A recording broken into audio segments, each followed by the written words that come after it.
तो ये है MS वर्ड कंप्लीट कोर्स का पार्ट नंबर 11 और इसमें हम कवर करेंगे हेडर, फुटर और पेज नंबर को। तो यहाँ पर जब आप इंसर्ट टैब में आते हैं तो आपको तीन ऑप्शंस मिलते हैं, header, footer and page number.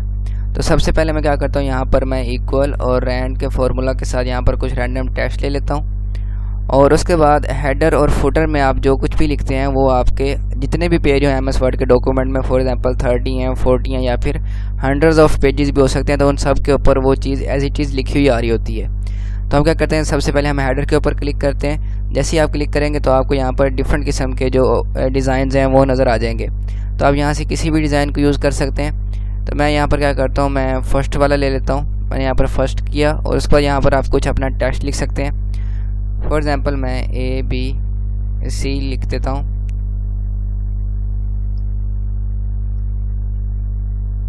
मैंने ये लिख दिया और इसके बाद यहाँ पर इसको मैं सिलेक्ट करता हूँ, होम में आता हूँ और इसको मैं राइट साइड की तरफ कर देता हूँ या फिर मैं इसको बिल्कुल मिडल में कर देता हूँ और इसका जो साइज़ है थोड़ा सा इंक्रीज़ कर देता हूँ और इसका जो फ़ॉन्ट है वो मैं यहाँ से फॉर एग्ज़ाम्पल जॉर्जिया कर देता हूँ। और उसके बाद लेट से मुझे यहाँ पर लोगो भी चाहिए, तो मैं इंसर्ट में जाऊँगा, पिक्चर में जाऊँगा और यहाँ से मैं कोई लोगो देखता हूँ तो इस लोगो को मैं इंसर्ट करता हूँ। तो यहाँ पर ये लोगो भी आ चुका है, तो मैं इसको थोड़ा सा छोटा कर लेता हूँ। रैप टेक्स्ट के ऊपर क्लिक करते हैं और इन फ्रंट ऑफ टेक्स्ट कर लेते हैं, जो कि मैं आपको पहले भी बता चुका हूँ पिछली वीडियोज़ में।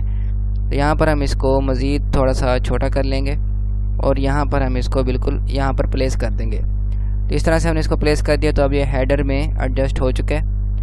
तो इस तरह से हमारा जो हेडर है वो मुकम्मल तौर पर तैयार है। आप यहाँ पर आ जाएँ, कहीं पर भी क्लिक करें, डिज़ाइन में आएँ और यहाँ पर क्लोज हेडर एंड फुटर के ऊपर क्लिक करें तो आपका जो नॉर्मल पेज है वो स्टार्ट हो जाएगा। आप देखें ये लाइट हो गया है, तो ये लाइट नहीं है, एक्चुअली हमारा फोकस जो है वो अब इस टेक्स्ट के ऊपर आ गया है। लेकिन जब आप प्रिंट करेंगे, जैसे कि मैं Ctrl+P करता हूँ प्रिंट प्रीव्यू के लिए, तो आप यहाँ पर देखें कुछ इस तरह से आपका डॉक्यूमेंट नज़र आएगा, यानी कि कोई भी चीज़ सेमी ट्रांसपेरेंट नहीं होगी, हर चीज़ फुली विजिबल होगी। तो जैसे कि यहाँ पर हमने देखा। और उसके बाद फॉर एग्जांपल मैं सारे टेक्स्ट को सेलेक्ट करता हूँ, Ctrl+C के साथ मैं कॉपी करता हूँ और उसके बाद मैं यहाँ पर Ctrl+Enter से मैं नेक्स्ट पेज पर जाता हूँ, Ctrl+V से पेस्ट करता हूँ, फिर Ctrl+Enter से नेक्स्ट पेज पर Ctrl+V।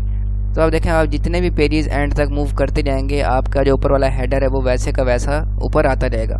फॉर एग्जांपल मैं Ctrl+P करके आपको प्रिंट प्रीव्यू दिखाता हूँ। तो आप देखें जितने भी पेजेस हैं यहाँ पर उन सब में हमारा जो हेडर है वो एज इट इज़ आ रहा है। देखें, मैं थोड़ा सा आपको इसको जूम आउट करके दिखाता हूँ। तो आप देखें हर पेज के ऊपर हेडर एज इट इज़ आ रहा है, हमें बार बार ऐड करने की ज़रूरत नहीं है। और इसी तरह से हमारे पास फुटर होता है। तो यहाँ पर देखें फर्स्ट पेज पर मैं आ जाता हूँ और उसके बाद हम इंसर्ट में जाते हैं और यहाँ पर फुटर के ऊपर क्लिक करते हैं और यहाँ पर आप कोई भी डिज़ाइन चूज़ कर सकते हैं। तो मेनली यहाँ पर ये पेज नंबर होता है। तो फॉर एग्ज़ाम्पल मैं ये वाला यहाँ से ये वाला मैं लास्ट वाला डिज़ाइन ले लेता हूँ, ओके करता हूँ। तो यहाँ पर जो आपका पेज नंबर है वो यहाँ पर डिस्प्ले हो जाएगा। मैं इसको सिलेक्ट करता हूँ, होम में आता हूँ और इसका जो साइज़ है वो मैं थोड़ा सा इंक्रीज़ कर लेता हूँ, इतना कर लेता हूँ। और दोबारा से डिज़ाइन में आते हैं और यहाँ पर पेज नंबर के ऊपर अगर आप क्लिक करेंगे तो आपको फर्दर यहाँ पर काफ़ी सारे ऑप्शन मिल जाएंगे।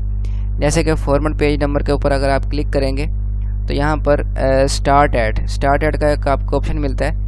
तो यहाँ पर फॉर एग्जांपल पेज नंबर 1 से स्टार्ट हो रहा है। अब फॉर एग्जांपल मेरे पास 5 जो डॉक्यूमेंट हैं वो 5 पेजेस पिछले डॉक्यूमेंट में और ये मैंने 6 से स्टार्ट करना है। तो मैं यहाँ पर 6 कर देता हूँ और उसके बाद हम ओके करते हैं। तो आप देखें यहाँ पर पेज नंबर 6 हो गया। हालांकि इस जो MS वर्ड की जो ये वाली फ़ाइल है इसमें ये पेज नंबर 1 है, लेकिन हमने क्योंकि इसकी सेटिंग इस तरह से की है तो ये पेज नंबर 6 आ रहा है। और इस तरह से इसके बाद वाला पेज नंबर 7 हो गया और इसके बाद वाला पेज नंबर 8 हो गया। और इसके बाद इसको हम क्लोज़ कर देते हैं, क्लोज़ हेडर एंड फुटर।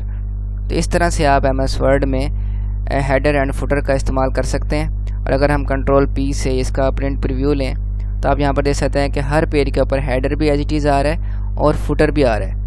तो इस तरह से आप माइक्रोसॉफ्ट वर्ड में header, footer and page number का यूज़ कर सकते हैं। और एक और चीज़ मैं आपको बताता हूँ कि यहाँ पर अगर हम इंसर्ट में जाएँ और पेज नंबर के ऊपर क्लिक करें तो यहाँ पर आपको मज़ीद कुछ ऑप्शन मिल जाते हैं, जैसे कि top of the page number अगर आपने शो करना है इस तरह से, बॉटम ऑफ द पेज कुछ इस तरह से आ जाएगा, डिज़ाइन आपके सामने दिए हुए हैं। या फिर पेज मार्जिन के ऊपर आप क्लिक करेंगे तो कुछ इस तरह का डिज़ाइन आएगा, जैसे कि मैंने क्लिक किया तो यहाँ पर आ जाएगा।